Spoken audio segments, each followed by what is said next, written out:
때로는 저희들이 하나님의 말씀을 듣기 전에 지난주는 우리가 북한에 대한 사진을 잠깐 봤죠. 오늘은 저희들이 우리가 알지 못하는 그 북한이라는 그 우리 동포가 살고 있는 그 땅에 하나님의 복음이 어떻게 숨쉬고 있고 어떻게 그들은 그 가운데서 믿음 생활을 하고 있는지 다시 한번 보면서 도전받는 여러분과 저가 될 수 있기를 바라겠습니다. 우리 다 같이 잠깐 우리가 북한의 동영상을 한번 보면서 오늘도 그 북한 속 그 나라에서 하나님의 말씀을 가지고 끊임없이 주를 바라보고 있는 우리 형제들을 보면서 여러분과 저는 얼마나 편안하게 하나님 앞에 예배드리고 영광 돌리는지 우리 다시 한번 조용히 주의 말씀 가운데 주님의 그 여러분과 저가 될 수 있습니다. 전 세계에서 기독교인들에 대한 종교 박해가 증가하고 있는 가운데 미국의 국제 기독 선교단체인 오픈도어스가 최악의 박해 국가 순위를 발표해 관심을 모았습니다. 오늘의 월드뉴스입니다. At number 1 is North Korea, which remains the most dangerous place for Christians in the world. Dr. David Curry is with Open Doors, a group that has served the persecuted church for decades. There's massive persecution and inhumanity for anybody who dares to call themselves a follower of Jesus. Open Doors puts out a watch list every January of the 50 worst offenders of religious freedom. North Korea has been at the top of that list for 12 years in a row. The CIA estimates that some 24 million people live in the communist country. The best guess is about 2% or 480,000 are Christians. They have, we believe, 50,000 Christians in concentration camps in the country of North Korea today, at a minimum. And while communist North Korea is the worst, 9 of the top 10 offenders, Somalia, Syria, Iraq, Afghanistan, Saudi Arabia, the Maldives, Pakistan, Iran, and Yemen, have all large Islamic majorities. In 36 of the top 50 countries on our world watch list. 자, 우리가 봤지만 우리의 동포가 살고 있는 북한, 거기에 기독교인들이 48만 명이 있다는 점. 전체 인구의 2%. 대단한 숫자입니다. 근데 그 가운데 5만 명이 강제 수용소에서 그 예수님을 믿는다는 한 가지 이유만으로 그들이 말할 수 없는 고통과 고난을 당하고 있습니다. 참 우리는 이 독일 땅, 참 이 평화스러운 이곳에서 언제든지 주님 앞에 나가서 주님을 마음껏 찬양할 수 있고 또 뿐만 아니라 예배를 언제든지 드릴 수 있는 이러한 문이 항상 열려 있습니다. 그러나 그 북한에 있는 기독교인들은 예배드리는 것은 상상을 하지 못합니다. 함께 모여서. 그리고 말씀 보는 것 자체도 그들은 숨어서 말씀을 봐야 됩니다. 그들이 그 하나님 앞에 기도하고 있는 간절하게 기도의 소원, 거기다가 걸리면은 이렇게 강제 수용소로 끌려가고 있습니다. 예수를 믿는다는 한 가지 이유 때문입니다. 그들이 밤에 불을 켜서 그 불빛이 새어나가지 않도록 성경을 보면서 하나님의 말씀을 묵상하고 있습니다. 그들의 그 성경은 때로는 불타서 정말 옛날 성경입니다. 우리는 얼마나 좋은 성경 가지고 있습니까? 가죽으로 입히고 그런가 하면은 성경이 없어서 여기에 이러한 그 메모지에다가 말씀을 적고 성경의 말씀을 적어가면서 그 말씀을 묵상합니다. 위에 보면 시험 올라가는 성도의 신앙이 없다는 것입니다. 자, 이런 것을 우리가 보면서 참 우리는 얼마나 행복한지 모릅니다. 이것은 북한뿐만 아니라 아까 저 오픈도어에서 그 성경에서 봤듯이 저 아랍 국가에서도 그 모슬렘이 지배하고 있는 가운데서도 예수님을 그 믿는다는 것 때문에 말할 수 없는 핍박과 고통 속에서 그들은 몸부림치면서 살아가고 있습니다. 참 얼마나 우리는 편안하고 얼마나 우리는 자유스럽게 하나님 앞에 언제든지 주님 앞에 나가서 예배드릴 수 있고 언제든지 하나님의 말씀을 볼 수 있고 언제든지 우리는 기도할 수 있는 그러한 사람들입니다. 자, 우리는 여기서 한 가지 깊이 알아야 될 것은 왜 저 북한에 있는 우리의 동포 기독교인들은 저렇게 어려움 속에서도 많은 핍박, 걸리면은 강제소용소에 가서 죽을 수 있는 그 위험을 무릅쓰고라도 그들은 하나님 앞에 나가고 예수를 믿느냐. 오직 그들이 그 한 가지는 예수님이 누구인지를 알았다. 예수님이 누구인지를 알았기 때문에 그들은 찬양할 수 있었고 기도할 수 있었고 하나님의 말씀을 묵상할 수 있었어요. 예수님을 모르면은요 저렇게 위험한 자기의 운명이 걸려있는 거기에서 예배드리겠어요? 기도하겠습니까? 말씀을 그가 저렇게 이불 속에서 그 전지로 보면서 말씀을 보겠느냐? 이들은 예수님이 누구인지를 알았다는 거예요. 예수님이 누구인지를 알아야 돼요. 예수님이 누구인지를 알으면 기도하지 말면서 기도하는 거예요. 예수님을 아는 사람은 기도할 수 있는 사람입니다. 예수님을 모르는 기도를 못합니다. 예수님을 알 때 또한 감사할 수 있었고 예배드릴 수 있습니다. 중요한 것은 예수님을 아느냐 모르냐. 예수님을 안다는 것은 가장 행복한 일입니다. 가장 불행한 사람은 예수님을 모르는 사람이 가장 불행한 사람이에요. 우리가 봤을 때 약한 사람들, 가장 불행한 사람, 저기 48만 명, 전체 인구의 2% 얼마나 불행한가? 근데 그들은 불행한 사람이에요. 예수를 알기 때문에 가장 행복한 사람이에요. 예수를 알 때 바로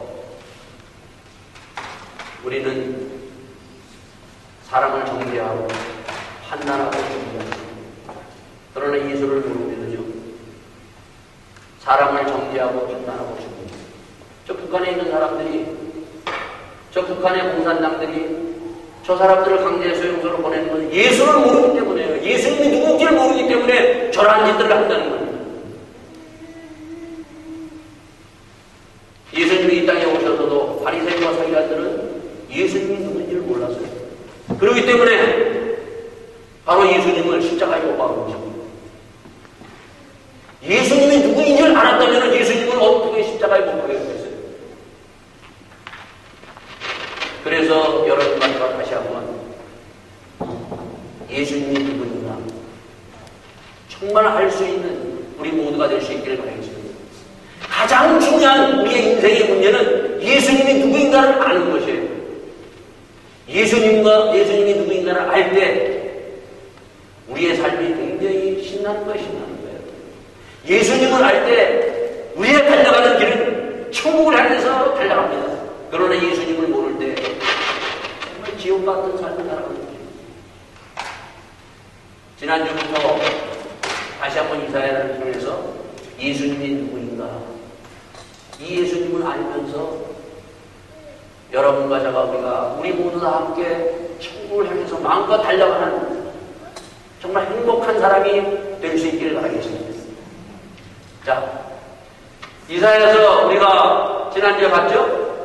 지난주에 보면 9장에서 제일 먼저 예수님이 누구인가, 이 땅에 오실 예수님이 누구인가 바로 이사야서에서 말씀해 주고 있습니다. 구약 성경에서입니다. 이사야서는 그래서 구약의 복음서라고 얘기를 하고 있습니다. 이제 앞으로 계속 이사야서에서 예수님이 이 땅에 오신 그 예수님이 누구인가를 이사야서를 통해서 하나하나 보면서 주님을 더 가까이 더 붙들고 나가는 우리 모두가 될 수 있기를 바라겠습니다. 자, 9장에서 지난주에 예수님은 한 아이로 태어나셨다 그랬죠. 그 한 아이는 어디에 태어났다 그랬습니까, 여러분요? 바로 스불론 땅에 태어났다 그랬어요. 스불론 땅. 그 스불론 땅이 바로 우리가 잘 아는 나사렛이라는 동네가 바로 거기에 있다는 거죠. 거기에서 태어나서 거기에서 자라서 이제 주님은 하나님의 그 사역을 어디에서 시작한다고요? 바로 이 납달리라는 여기에서 가버나움에서부터 시작을 합니다. 가버나움을 중심으로 해서 쭉 돌아다니면서 하나님의 사역, 그 사역을 여기서부터 시작하면서 요단 저편 갈릴리, 즉 다시 말해서 예수님은 예루살렘 유대인에게만 오는 것이 아니라 이 땅의 모든 정말 어둡고 죽음과 사망에서 고통 속에서 죽어가는 그 인생들을 구원하기 위해서 예수님이 이 땅에 오셔서 그 사망을 생명으로 바꾸는 그 일을 하기 위해서 이 땅에 오셨다고 바로 이사야서 9장은 우리에게 말씀해 주고 있습니다. 이 하나님의 구원의 사역은 하나님의 열심으로 이루어진다는 것을 이사야서는 우리에게 말씀해 주고 있습니다. 자, 오늘은 이제 이사야서 11장입니다. 두 번째로 이사야 11장. 자, 이 11장은 여러분과 제가 잘 아는 그러한 정말 예수님이 도대체 누구인가를 가장 또한 명확하게 우리에게 말씀해주고 있는 그러한 말씀이 이사야서 11장에 우리에게 소개해주고 있습니다. 자, 11장에 보면은 이새의 줄기에서 한 싹이 나며 그 뿌리에서 한 가지가 나서 결실할 것이라고 얘기하고 있습니다. 이새가 누구죠? 이새가 누굽니까, 여러분? 다윗의 아버지입니다. 다윗은 이스라엘의 왕입니다. 지금까지도 이스라엘 유대인들은 다윗과 같은 왕을 기다리고 있어요. 근데 거기에서 한 싹이 나고 그 뿌리에서 한 가지가 나서 결실할 것이다. 바로 거기에서 다윗 왕과 다른 여태까지 이스라엘의 왕과는 전혀 다른 왕이 이 땅에 올 거라고 예언. 그 왕은 어떠한 왕인가? 우리가 찬양하는 만왕의 왕. 예수님은 이 땅에 만왕의 왕으로 이 땅에 오실 것을 예언하고 예수님은 이 예언대로 이 땅에 만왕의 왕으로 오셨습니다. 만왕의 왕. 그 왕은 어떠한 왕인가? 다른 종류의 왕이에요. 다른 종류의 왕. 다른 종류의 왕. 이 만왕의 왕을 우리가 찬양합니다. 그리고 베드로전서에는 바로 우리에게 뭐라고 얘기하고 있습니까? 사도 베드로는 우리에게 이렇게 얘기를 하고 있습니다. 2장 9절에 보면 오직 너희는 택하신 족속이요 왕같은 제사장들이요 거룩한 나라요 그 소유된 백성이니 너희를 어두운 데서 불러내어 그 기이한 빛에 들어가신 자의 아름다운 덕을 순전하게 하려 하심이라고 말씀해주고 있습니다. 너희는 택하신 족속이요 왕과 같은 제사장이요 거룩한 나라라고 얘기를 하고 있습니다. 우리가 이 만왕의 왕으로 오신 예수 그리스도의 그 놀라우신 은혜를 덧입고 왕과 같은 제사장이라는 것입니다. 다른 종류의 왕, 다른 종류의 왕이 되어야 돼요. 다른 종류의 왕. 예수님은 전혀 다른 종류의 왕으로 이 땅에 오셨어요. 세상의 왕과는 다릅니다. 세상의 왕들은 어땠어요? 세상의 왕들은 자기들의 그 가진 권력과 힘과 자기 나라를 넓히고 그것을 통해서 힘을 가시하는 왕이었습니다. 그러나 예수님의 만왕의 왕은 그런 왕과는 다르다는 것입니다. 마찬가지로 여러분과 저는 왕과 같은 제사장이 왕이에요. 왕. 근데 세상 사람들과는 다른다는 것입니다. 대통령인데 예수 믿는 대통령과 예수 믿지 않는 대통령과는 다른 종류의 대통령이라는 거예요. 사장인데 예수 믿는 사장과 예수 믿지 않는 사장은 다른 종류의 사장이라는 거예요. 회사원은 예수 믿는 회사원과 예수 믿지 않는 회사원은 다른 종류의 회사원이 된다는 거예요. 공부하는 학생, 우리는 각각 있는 곳에서 믿지 않는 사람과 믿는 사람은 다른 종류의 사람이 되어야 된다는 것을 말씀해 주고 있어요. 달라야 돼요. 세상에서 그들이 추구하고 있고 그들이 가지고 있는 그러한 힘과는 전혀 다른 것을 가지고 있어야 돼요. 그래서 바로 세상의 복음이 아닌 하나님의 복음이라고 해요. 그래서 오늘 우리는 도대체 다른 왕, 만왕의 왕 예수님은 어떠한 왕인가? 나는 어떠한 왕과 제사장과 어떠한 나라를 이루고 있는가? 이것을 분명히 보는 여러분과 저가 될 수 있기를 바라겠습니다. 왕이 되면은요, 힘이 얻어지지 않습니다. 왕이 되면은 모든 것이 자기의 손안에 들어옵니다. 그것을 가지고 왕들은 왕노릇합니다. 세상의 왕들. 고린도전서 4장에 보면은 바울은 이렇게 얘기합니다. 바울은 너희가 이미 배부르며 이미 부유하여 우리 없이 왕노릇 되었다. 사람이 배부르고 가진 거 있으면은요, 뭐 한다고요? 자기가 왕노릇한다는 거예요. 자기가. 예? 그런데 우리가 너희와 함께 왕노릇하기 위하여 참으로 너희의 왕노릇하기를 원하노라. 바울이 뭐라고 얘기하면 그러한 왕노릇하지 말고 만왕의 왕 예수 그리스도께서 이 땅에 이루신 왕노릇하자는 거예요. 왕노릇. 우리가 왕노릇을 잘해야 돼요.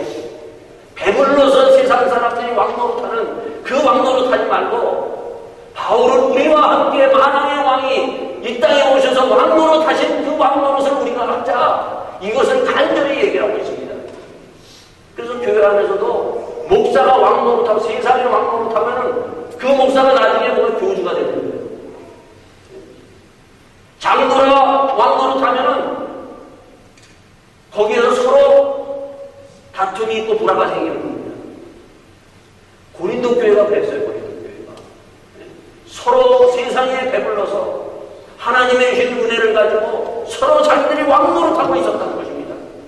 오늘 이것이 굉장히 심각한 말씀이에요. 예수님이 누구인지를 모르기 때문에 예수님의 왕노릇이 어떤 것인가를 이 이사야서 11장은 우리에게 말씀해주고 있어요. 내가 집에서 어떤 왕노릇을 하느냐는 것이 중요합니다. 내가 남편으로서 예수를 믿는 왕노릇하고 있느냐, 만왕의 왕이신 이 하나님의 나라를 위한 왕노릇하고 있느냐, 아니면 세상의 왕노릇하고 있느냐. 교회에서 세상의 왕노릇하면 고린도 전도회에서 바로 그들은 하나님의 주신 것을 가지고 서로 네가 잘났는지 내가 잘났는지 싸우고 판단하고 죽이는 일. 그래서 다시 한번 바울은 우리가 왕노릇하는 그 주님이 이 땅에 오셔서 그 왕노릇하실 있는 십자가의 능력을 보여주면서 이 십자가의 능력 안으로 들어가자고 외치고 있습니다. 어떤 왕이냐는 것이 중요해요. 우리 집에서 보면은 아버지들이 왕노릇하잖아요. 옛날에. 교회에서도 똑같이 보면은요, 목사가 배부르면은 왕노릇합니다. 교주가 그냥 그날 그렇게 그냥 갑자기 하는 어느 아침에 교주가 되는 것이 아니에요. 요즘 우리 한국 교회를 굉장히 시끄럽게 하는, 그럼 신천지 알죠? 신천지. 신천지의 교주는 이만입니다. 그죠? 신천지의 교주는 이만인데, 신천지가 굉장히 떠들고 있는데, 신천지가 처음 시작한 게 언제부터 시작했는가 하면은 1964년에 시작을 했습니다. 1964년이면 지금부터 50년 전이에요. 50년 전에 그 신천지가 처음 시작할 때는 아주 정말 가난한 가운데서 정말 예수 그리스도의 그 능력 안에서 그들이 기도하면서 시작했어요. 그들이 어디서 시작을 했는가 하면 64년에 절이 있는데 그 절 안에다가 기도원을 세우면서 호생 기도원이라는 기도원에서부터 시작을 합니다. 대단하잖아요, 여러분. 그 절 안에다가 기도원을 차리고 거기서 기도하기 시작을 한 거예요. 근데 조금 기도하면서 그들이 커지면서 거기에 이 기도원 원장이, 처음 생겼던 기도원 원장이 돈의 욕심이 생깁니다. 그래서 그것을 단 유재열이라는 18살짜리 아이가 두 번째 거기에서 이제 그 기도원 원장이 됩니다. 여러분 유재열이라는 사람이 있다 내가 물어볼게요. 여러분 유재열이 어떤 날 여러분이 아시는 게 중요합니다. 근데 18살짜리가 기도원 원장이 돼요. 근데 아버지가 뭐라고 얘기하느냐면은 그때 아버지하고 아들이 같이 들어왔는데 지금 원장이 돈 때문에 지금 쫓겨났어요. 그러니까 그 다음에 원장이 돼야 되니까 그 원장을 아버지가 딱 생각을 해가지고 어떻게 했냐면 하나님께서 밤에 꿈에 주셔서 우리 아들에게 성경책과 만년필을 주셨다. 그래서 이 유재일이라는 사람을 기도원 원장으로 세웁니다. 수많은 사람들이 또 모여요. 근데 유재일이가 굉장히 똑똑한 사람이에요. 똑똑한 청년이었대요. 글을 잘하는 청년, 그때 당시에 글하는 청년이 별로 없었는데 그 유재열이가 제일 근처 들어보냈던 지금 신천지에서 드러나는 성막, 그 성막 제사, 그 성막론을 가지고 나온 거예요. 그러면서 그가 이 땅에 종말이 온다. 항상 이단은 항상 종말을 얘기합니다. 종말을 얘기해도 사람들이 잘 안 들어오니까 그때 바로 다시 한번 우리가 자는 14만 4천이 돼야 구원받는다. 그래가지고 14만 4, 5년 후에 이 땅에 종말이 온다고 14만 4천 들어오는 사람이 다 구원받는다고 해요. 성경이 없는 말을 하지 않았어요. 그러니까 14만 4천 많은 사람들이 구원받기 위해서 14만 4천 모여들기 시작합니다. 그런데 시간이 1969년 말이 됐는데 그 시간이 됐는데 정말이 안 일어나는 거예요. 그때 웅성성합니다. 그때 거기에 바로 이만희가 있었다는 거예요. 성도가. 지금 그 신천지에 그 이만희가 딱 보고 이거 정말이 안 일어나고 그러니까 고소를 합니다. 고소. 이만희가 고소를 합니다. 그래서 그 고소를 해가지고 결국 사기죄 그리고 18세가 돼가지고 지금 5년이 흘렀으니까 군대 안 간다 해서 군대 안 갔다 온 거 걸려가지고 내쫓아버립니다. 그 다음에 다시 세 번째 거기 같이 있었던 백남봉이라는 그 사람이 목사가 되고 그 이만희가 장로가 돼가지고 네 번째 신천지의 그 교주로서 이끌어가면서 결국 1984년 가서 신천지가 드디어 제대로 승려하면서 10년 전, 지금부터 10년 전에 서서히 이단의 그러한 모습이 드러나기 시작합니다. 자, 근데 아까 얘기했듯이 그 신천지의 가장 출발점을 했던 유재일이라는 그 18살, 그 사람이 누군 줄 아세요? 아주 재밌는 사람이에요. 그 유재일이가 바로 여러분 그 싸이 강남 스타일 알죠? 강남 스타일. 싸이 강남 스타일의 장인어른이에요. 그 사람이 거기에서 그 내쫓겨가지고 미국 가가지고 돈 벌어가지고 그래가지고 싸이 그 장인어른이 된 거예요. 그래서 한간에 그때 보면은 신천지 그 싸이가 뭐 신천지 어쩌고저쩌고 소문난다는 이유가 바로 거기에 있는 겁니다. 이 모든 것을 가만히 이단들을 보면요 자기가 왕노릇해. 왕노릇. 이 왕노릇하기 시작하면 교주가 되는 건데 교회도 배고플 때 교회 가요. 하나님의 그 성령 안에서 믿음 안에서 그 바로 나갑니다. 근데 교회가 점점 복무해주고 커지기 시작하면은 바로 목사가 왕노릇하기 시작하면은 하나님의 말씀이 들리지 않는 거죠. 하나님, 예수님이 이 땅에 오셔서 만왕의 왕은 도대체 어떤 분이신가 도대체. 예수님이 누군가를 바로 알았을 때 바로 여러분과 저는 왕과 같은 제사장으로 하나님의 나라에서 거룩한 백성으로서 그 아름다움을 선전할 수 있는 하나님의 왕 중에 왕으로 거룩한 백성으로 살아갈 수가 있습니다. 그래서 오늘 본문 21장이 굉장히 중요해요. 만왕의 왕, 이 땅에 오신 예수님은 세상의 그러한 종류의 왕과는 다르다는 것입니다. 근데 이것이 교회 안에 암암리에 우리 성도들에게 목사들에게 이것이 세상의 왕으로서 지배하고 군림하고 있음으로 말미암아 하나님의 뜻과 점점 멀어지고 있다는 거예요. 오늘 여기서 보면은 만왕의 왕, 어떤 종류의 왕이냐는 거예요. 주님은 가론유다가 왜 예수님을 배반했어요? 가론유다가 배반하는 것은 그 제자들이 다 같이 앞에 올라가다가 예수님을 모른다고 예수님을 저주했던 그 이유 중에 하나도 바로 자기들이 원했던 왕이 아니었던 것입니다. 세상의 왕을 원했던 것이에요.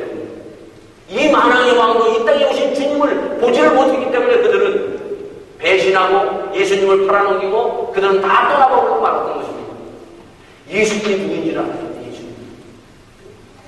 오늘 본문 11장에서 바로 가장 중요한 이 땅에 오신 예수님, 만왕의 왕으로 이 땅에 오신 예수님이 누구인가를 말씀해 주는데 그 말씀이 뭐라고 해요? 첫 번째 뭐라고 얘기합니까? 여호와의 신, 하나님의 신이 그에게 임하십니다.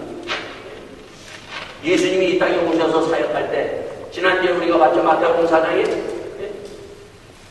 40일 금식 기도하시고 성령에 이끌려서 광야에 나가셔서 그리고 예수님이 사역하시기 전에 세례요한부터 세례를 받고 올라올 때 하나님의 성령이 강림해서 그 위에 내리셔서 하나님의 영에 끌려가시는 그 주님, 하나님의 신이 임하신 그 예수님, 만왕의 왕은 하나님의 신이 임하신 분입니다. 세상의 신이 임하신 그런 것이 아니라는 거예요. 그 하나님의 신이 임하신 그 예수님은 어떠한 분이라고요? 지혜와 총명의 신을 가지셨다는 거예요. 지혜와 총명. 우리가 왕과 같은 제사장이 되려면 가장 중요한 것은 뭔가 하면 하나님의 신, 성령을 받아야 돼요. 물과 성령으로 거듭나서 하나님의 성령에 끌려가는 사람이 돼야 돼요. 바울이, 베드로가, 모든 사도들이 어땠습니까? 그럼요. 그들은 세상에 그러한 왕으로 생각했습니다. 군림했습니다. 그러나 그들이 하나님의 영, 하나님의 신의 붙들림으로 말미암아 그들은 말입니다. 스데반 집사가 어땠어요?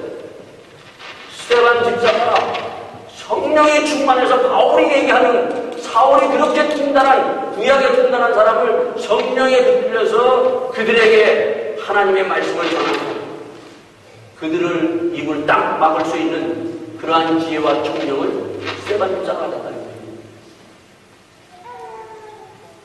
만왕의 왕으로 이 땅에 오신 예수님의 그 지혜와 총명, 그것은 신약성경을 통해 주님은요 얼마나 지혜롭고, 그래서 어려서 주님이 태어나신 그 모습을 그가 자라면서 지혜와 총명이 더하시다. 예수님의 지혜는 세상의 지혜와는 다르다는 것입니다. 그래서 우리 예수 믿는 사람은요 하나님의 지혜를 구해야 돼요. 그 하나님의 지혜가 도대체 어떤 지혜인가? 바로 솔로몬이 그가 왕이 되고 나서 1,000번 지사를 데리고 나서 하나님한테 제일 먼저 하나님이 네가 무엇으로 하나님 했을 때 솔로몬이 뭘 구했어요? 지혜를 구했어요. 지혜. 왕으로서 가장 중요한 것이 지혜예요. 그 지혜는 어떤 지혜인가 하면 옳고 그름을 판단할 수 있는 지혜예요. 오늘 우리 성도에게 옳고 그름을 판단할 수 있는 지혜를 가지고 있어야 돼요. 이것이 성령의 능력으로 우리에게 오는 것입니다.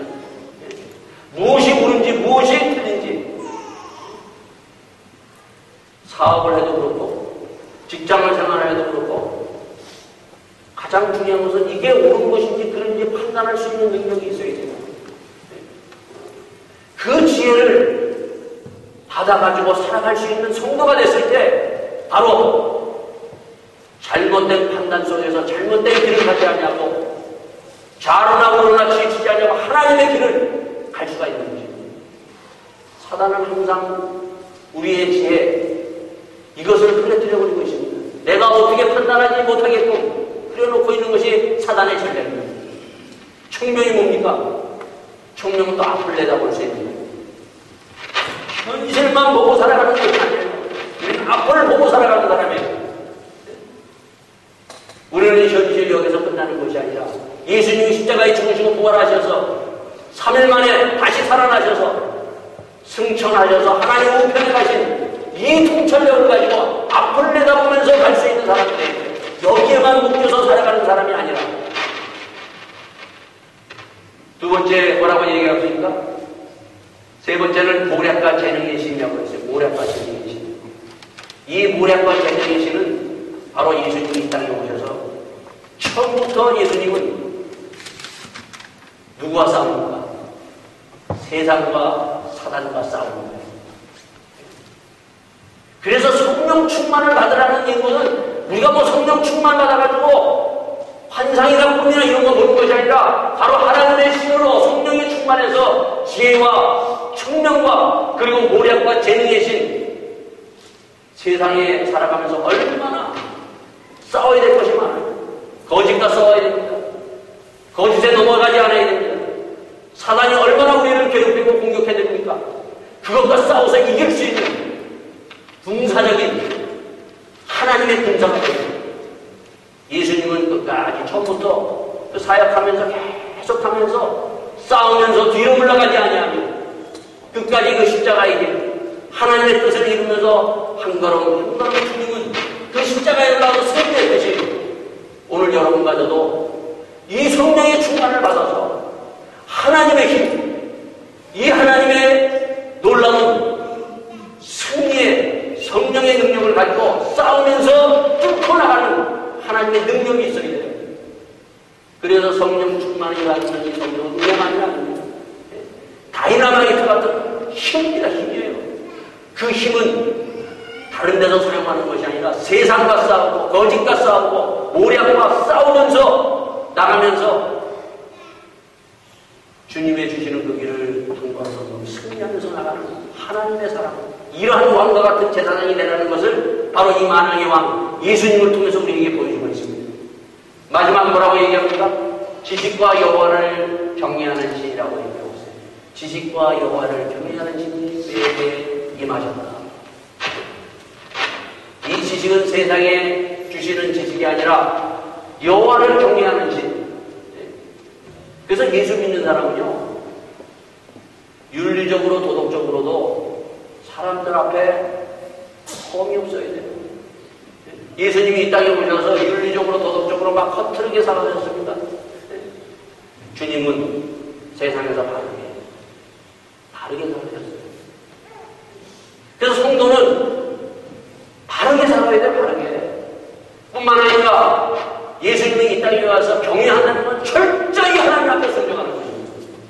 하나님 앞에 철저히 순종하는 이 하나님의 무익한 종이 될 수 있기를 바라겠습니다. 그런가 하면 뭐라고 얘기합니까? 행동. 그리고 끝까지 충성하면서 경배하면서 나가면서. 이것이 주님을 통해서 우리에게 보여주는 만왕의 왕이 어떠한 모습으로 이 땅에 오셔서 우리에게 보여주셨는가를 얘기합니다. 이것을 뒤따라가는 것이 성도고 이것을 뒤따라서 이루는 것이 여러분과 저가 가야 되는 길입니다. 왜 이것이 중요한 것인가?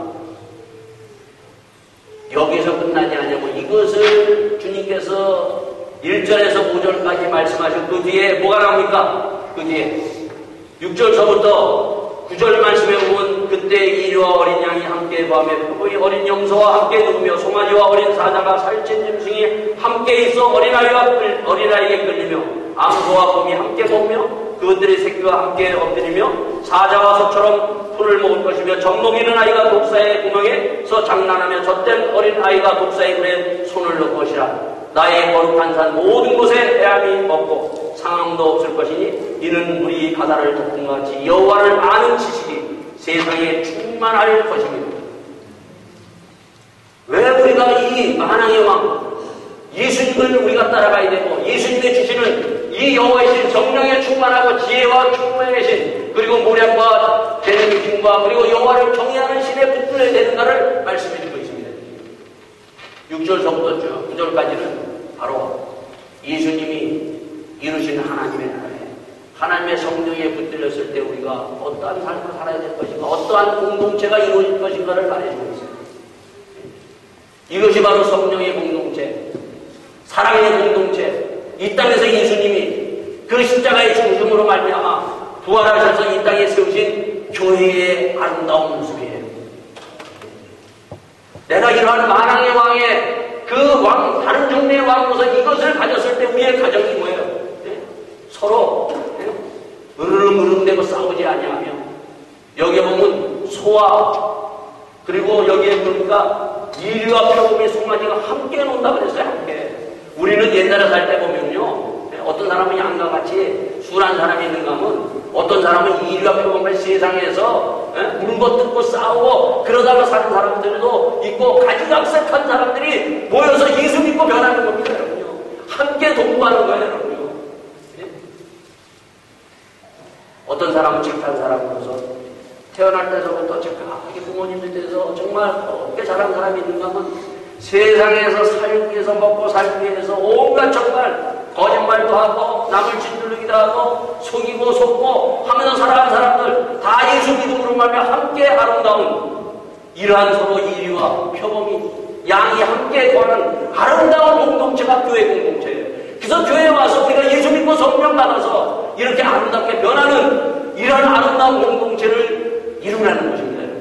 내가 왜 성령 충만을 받아야 되는가? 내가 예수님을 왜 믿어야 되는가? 그러면서 또 뭐라고 얘기하고 있습니까? 어린아이가 독사의 굴에 손을 넣어도 독에 물리지 않는다. 여러분과 저는 옛날에 다 보면요, 입만 열면 속에 있는 독이 나오는 사람이에요. 그래서 그 독으로 말미암아 서로 상처 입고 하지 않습니까? 그랬던 사람들이 이제는 예수 그리스도의 십자가의 능력으로 독을 자꾸 죽이고 빼는 거야, 빼는 거야. 그러니까 물어도 독이 없어. 이런 아름다운 성령의 공동체, 이 공동체가 바로 우리 교회 위에, 이 땅에 있는 모든 교회 위에 세워져야 돼요. 이것이 성령 충만하고 주님이 바라시는 만왕의 왕으로 함께 모이는 공동체입니다. 그래서 뭐라고 얘기합니까? 10절에 그날에 이새의 뿌리에서 한 쌍이 나며 만민의 교회로 설 것이요 열방이 그에게 돌아오리니 그 거하는 것이 영화로우니라. 주님의 그 깃발 안에, 예수 그리스도의 그 십자가의 깃발 안에, 부활의 깃발 안에 모든 사람이 함께 모여서 예수님을 우리가 믿으면서 함께 아름다운 이 공동체를 누리면서 하나님의 나라를 이루어 나가는 이 놀라운 일이 일어날 것이다. 바로 이러한 예언이 이 땅에 오면서 사도행전은 일어났잖아요. 그리고 계속 이러한 하나님의 나라가 이루어나야 돼요. 오늘 다시 한번 여러분과 저 주님, 내가 예수님의 이 십자가의 능력으로 말미암아, 이 부활의 능력으로, 이 성령의 충만함으로 말미암아 하나님의 신에 붙들려서 지혜와 총명과 모략과 재능의 신, 그리고 지식과 여호와를 경외하는 신에 붙들려서 내 가정이 이러한 아름다움이 이루어지고 우리의 공동체가 이런 아름다움이 이루어짐을 간절히 소원하면서 주님을 왜 믿어야 되는가? 내가 성령 충만을 왜 받아야 되는가? 이것은 받아도 되고 안 받아도 되는 것이 아닙니다. 우리의 운명이 걸려있어요. 예수님이 누구인가 아는 것은 나의 운명, 내 가정의 운명, 우리 교회의 운명이 걸려있는 것입니다. 이것을 다시 한번 묵상하면서 예수님을 더 믿고 아름다운 하나님의 신에 붙들리는 우리 모두가 되기를 예수의 이름으로 축원드리겠습니다. 다 같이 함께 기도하시겠습니다. 주님, 오늘도 이 땅에 만왕의 왕으로 오신 주님 저희들이 왕과 같은 제사를 하고 주님의 영에 붙들려서 하나님의 말씀에 붙들려 아름다운 가정의 공동체를 이루기로 합니다. 주님, 저희의 입에 독을, 그리고 저희의 삶에 악한 것들을 다시 한번 주님 앞에 내려놓고 하나님의 주시는 아름다운 공동체를 이루어가는 복된 가정 되기를, 그리고 복된 주의 몸된 대단한 되기를 함께 기도하며 나가는 우리 모두가 될 수 있기를 바라겠습니다. 기도하시겠습니다.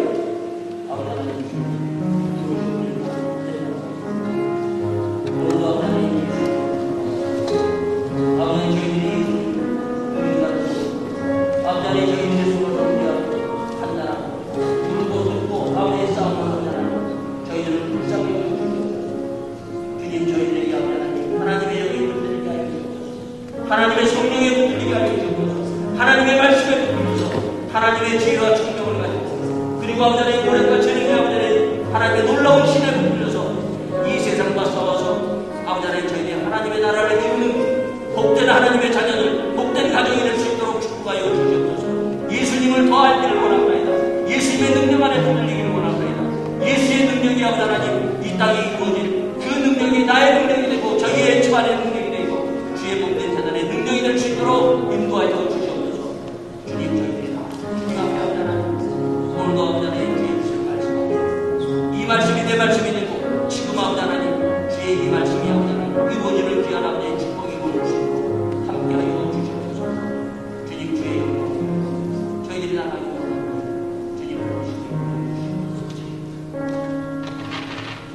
아버지 하나님, 오늘도 이사야 11장을 통해서 이 땅에 오신 만왕의 왕 예수님이 누군가를 저희들이 보았사옵나이다.